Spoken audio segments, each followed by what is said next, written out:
ధర్మ విశ్వాసం లేకపోవడం, వాడు చెయ్యలేదు, వాడు ఏమవుతాడని అడిగారు. అడిగితే కొంచెం కఠినంగా ఉంటుంది. శాస్త్రం ఒక్క మాట చెప్పింది, ఏ మాంసమును తాను తిన్నాడో దాని చేత తన మాంసమును తినిపిస్తారు శరీరం పడిన తర్వాత. ఎందుచేత అంటే కృతజ్ఞుడై జీవించి ఉన్నాడు. మరి హింసాపాపము హింస చేతనే తీసేస్తారు.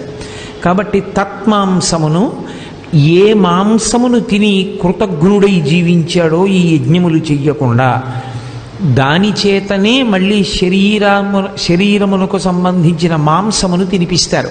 మీరు నన్ను ఒక మాట అడగచ్చు, స్థూల శరీరం ఉండదు కదండి, కాల్చేస్తారు కదా, మళ్ళీ మాంసం ఎక్కడి నుంచి వస్తుంది అంటే శిక్ష వేయడానికి సూక్ష్మ శరీరానికి కల్పిస్తారు.